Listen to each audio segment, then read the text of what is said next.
we just loaded up in El Cajon, and I love when you book something and it's like 40,000 pounds, and then you get there and it's like maybe 11,000 pounds, so that's pretty sweet. I don't know if I'm the last truck, so I got like the smallest of the load that goes up there, but we're gonna get fantastic fuel mileage because it goes from here to Bellevue, Washington, which is just above Seattle. It's probably only like 11,000 pounds, and we gotta do like 55 in California and 60 in Oregon and Washington. Golly, I hate trucking in California.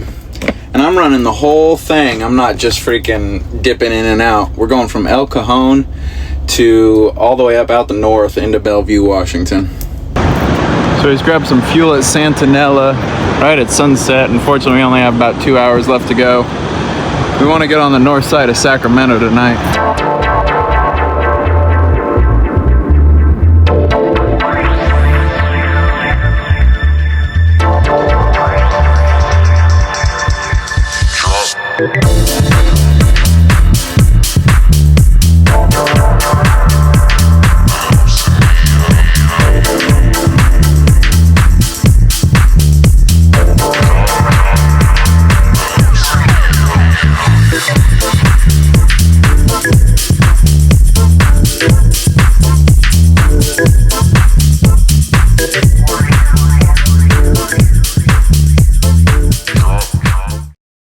So I just got parked about an hour ago here at GC's.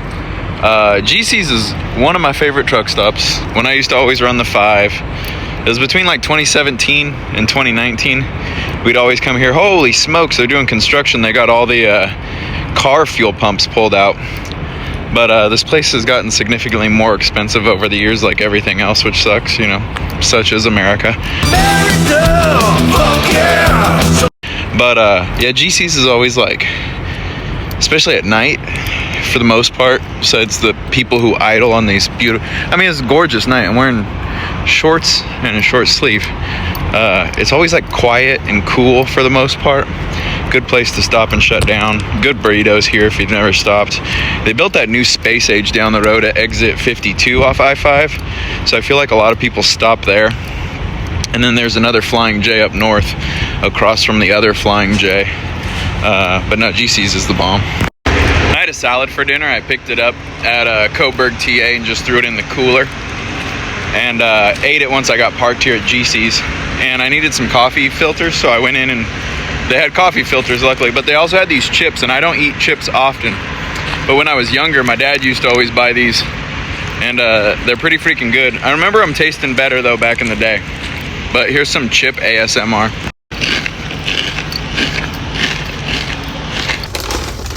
That was literally crunch from the chips, not any gravel or anything.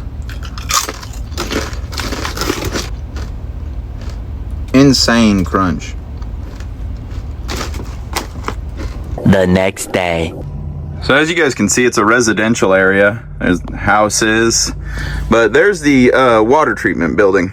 But since it's residential, they gave me instructions to approximately the job site address, right? And here's just a nice little grid map or whatever. That's a water line. That's not the GPS. But look at this. So the instructions here, I came from 90 East.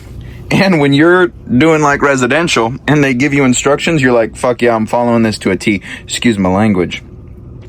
So we take the exit 11A, we did that. We continued south on 148th. But right here it says turn left onto southeast 45th. Now, if you look here, southeast 45th, so I'm coming this way. So I'm coming here and I'm supposed to turn left. And you see that cement pillar thing there?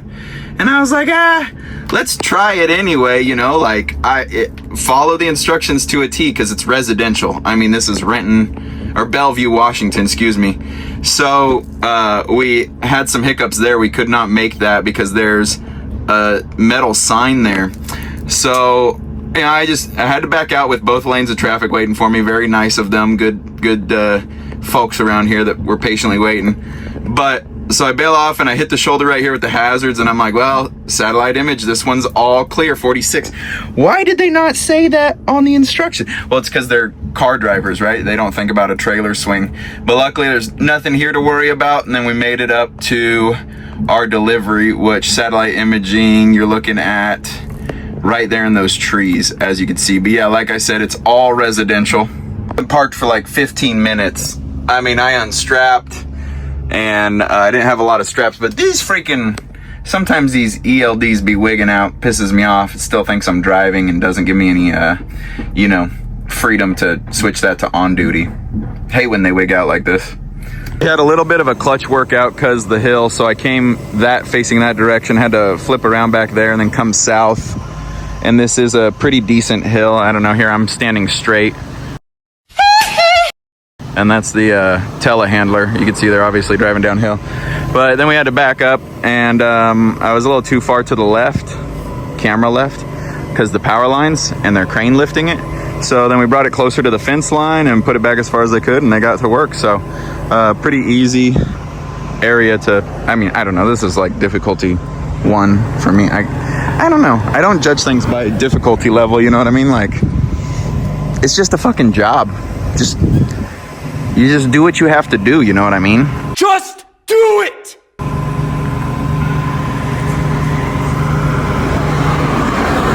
So there we are, water treatment plant. They laid some cement slab and then they were waiting on me. There's some insight to the hill angle. I mean, you could tell my freaking rear bags are like, hey! Oh, and I put a cone out so they don't hit the front of my truck. There's your train for the day.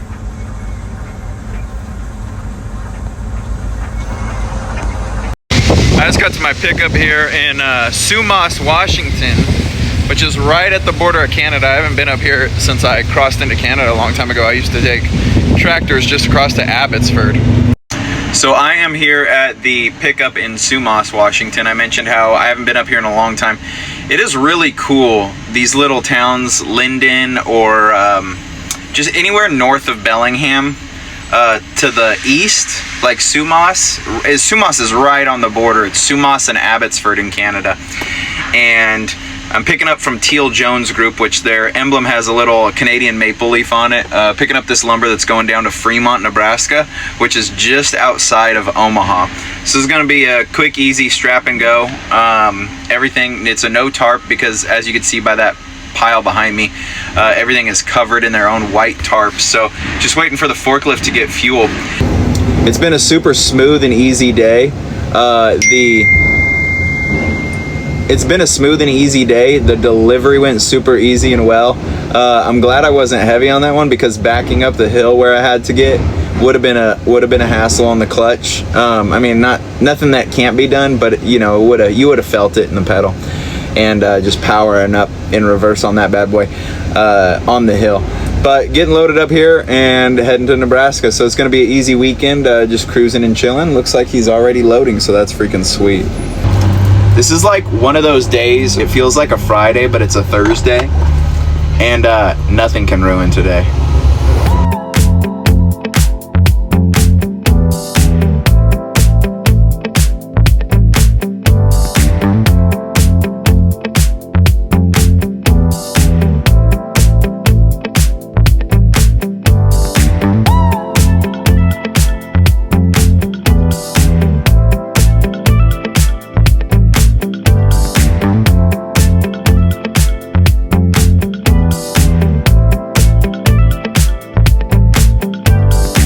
They built one.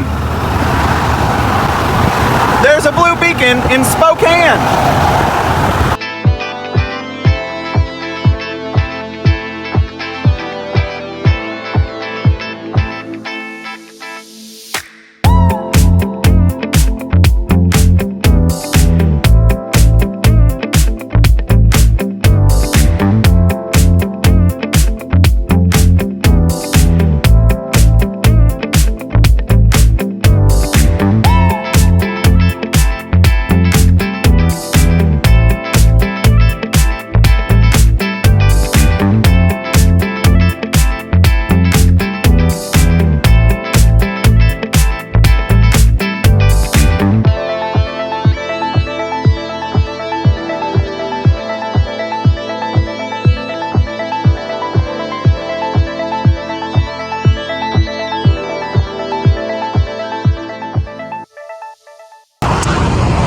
Got to this rest area last night off 90 here in Montana. I realized I hadn't filmed this load at all.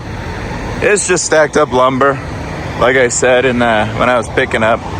But that's what it looks like. I threw 3 straps over everything, 1 extra up front for the single, because that's a 10-foot piece, sitting below an 8-foot piece. We got 8-footers, 10-footers, 10-footers. But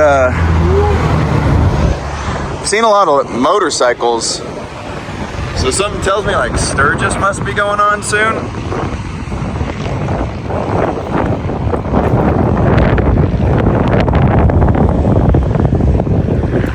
We just had a lot of motorcycles. Oh, it's also great weather. So I don't know if Sturgis is in the cards right now or what. But we gotta make some time up. We slept in a little too late. Oh shit, we had a semi-truck fire. That's gnarly. Alright, we stopped here. I actually don't know what town in Wyoming, but at the coffee cup, got some fuel. Got an icy because it was free. Got the world's best beef jerky. I'll show you that in a minute. Had a shower, excellent shower, and I don't even get a discount here, but we got fuel because it's $3.30 a gallon. Cheapest fuel, even without a discount, that I receive in the state. Now, it's not the best fuel, but it always is the cheapest, that's for sure. My fuel mileage tanks when I fuel at Coffee Cup. I mean, like down to like 5.5, but 5.5, but I mean, we burned through it anyway. So we're right before the Wyoming South Dakota border. Pretty cool airplane up there. I think that was a King Air with the twin engines. Well, we're here at El Coffee Cup again, getting fuel. And I just so happen to pick the slowest pump on the west. And that is with both freaking nozzles in running. 21, you duped me, baby. And I'm too lazy to walk in and go to 22 and tell them to switch it over for me. So we're just gonna be patient, which gives me plenty of time to wash all my windows, check my oil. And turns out that these tarps can't handle 80 miles an hour. So we're gonna go ahead and unstrap all that, pull that back down, because it looks like the staples came undone from down below. They got these little staples right here. Gonna unstaple that. We're gonna unstrap that, pull those back down, and staple that closed in the morning. After we're done getting fuel. Hell, by that time it'll be the morning. Might as well just staple it tonight. I probably won't be able to see it all, but we taped it up. We've unstrapped it to pull it all down. Now it looks better, obviously. These are still loose, we gotta tighten it up. But we did tape it. And stapled it. Threw some tape here and there on some rips, because it's all about protecting the product. Let's see where we're at. Oh, we did also clean the windshield. And all the windows.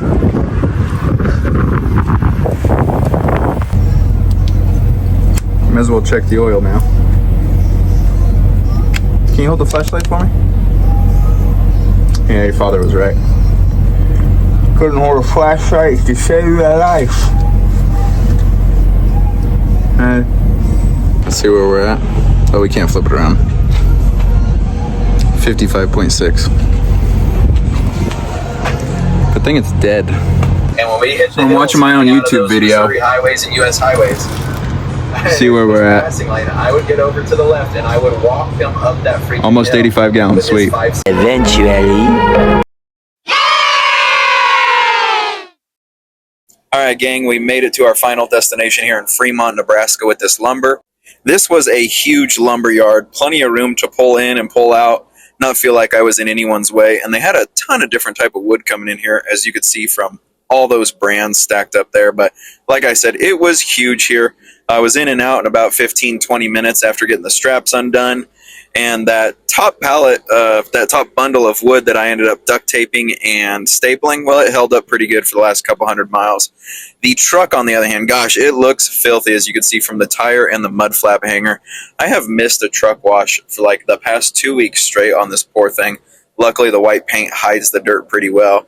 But I wish I would have known about that blue beacon in Spokane, Washington that I passed by. Didn't know that was there. That's fairly new. As always, thanks for watching and stay loaded. America, fuck yeah!